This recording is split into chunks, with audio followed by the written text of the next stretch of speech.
Assalamualaikum warahmatullahi wabarakatuh. Perkenalkan, nama saya Delvira Agusti dengan NIM C10C021152. Pada video kali ini, saya akan menjelaskan materi tentang analisis deskriptif.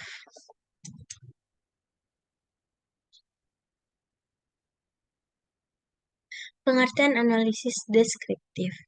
Analisis deskriptif adalah metode penelitian dengan cara mengumpulkan data-data sesuai dengan sebenarnya, kemudian data-data tersebut disusun, diolah, dan dianalisis untuk dapat memberikan gambaran mengenai masalah yang ada.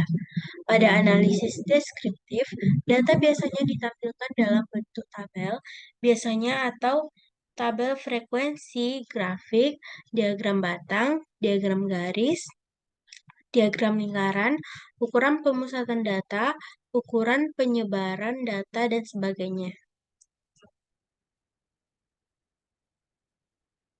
Metode penelitian deskriptif menurut para ahli.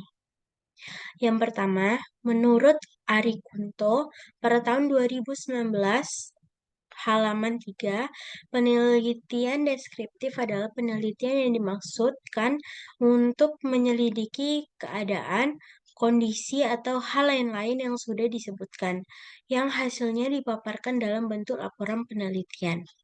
Yang kedua, menurut Narbuko pada tahun 2015, halaman 44, penelitian deskriptif adalah penelitian yang berusaha untuk menuturkan pemecahan masalah yang ada sekarang berdasarkan data-data dengan menyajikan, menganalisis, dan menginterpretasikannya. Yang ketiga, penelitian kualitatif dengan desain deskriptif adalah penelitian yang memberikan gambaran secara cermat mengenai individu atau kelompok tertentu tentang keadaan dan gejala yang terjadi. Menurut Konjaraningrat pada tahun 1993, halaman 89.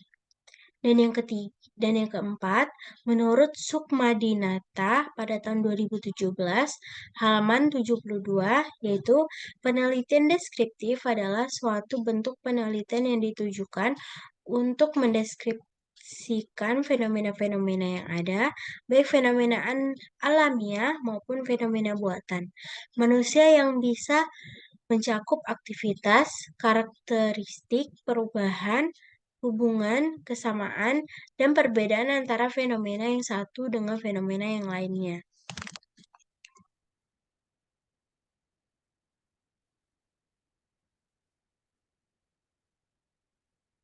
1. Mengidentifikasi adanya permasalahan yang signifikan untuk dipecahkan melalui metode deskriptif. Yang kedua, membatasi dan merumuskan permasalahan secara jelas. Yang ketiga, menentukan tujuan dan manfaat penelitian. Yang keempat, melakukan studi pustaka yang berkaitan dengan permasalahan. Yang kelima, menentukan kerangka berpikir dan pertanyaan penelitian dan atau hipotesis penelitian.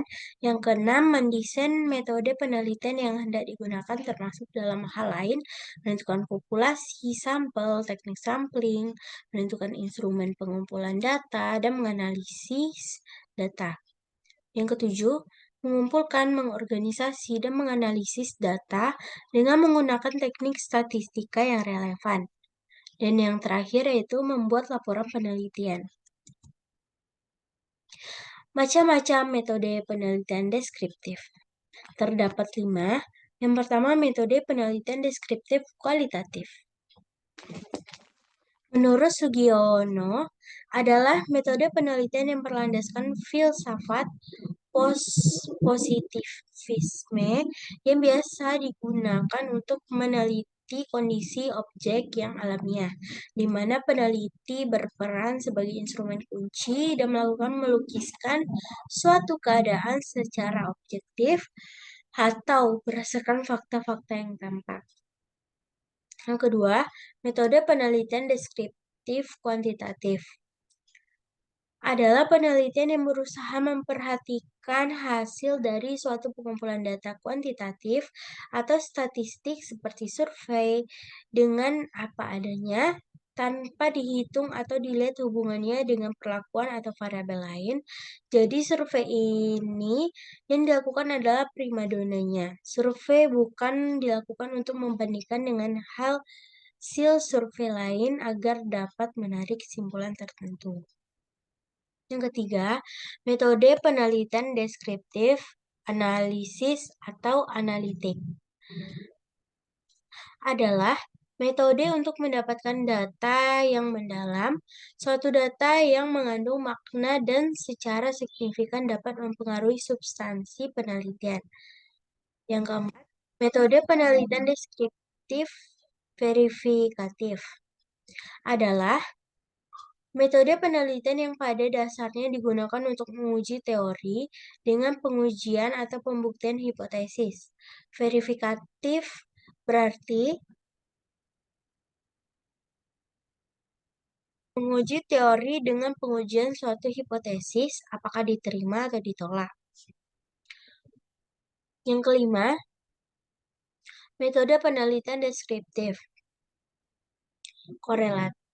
Metode penelitian deskriptif korelasional adalah penelitian yang dimaksudkan untuk mengumpulkan informasi mengenai hubungan antar variabel dengan apa adanya pada saat penelitian dilakukan.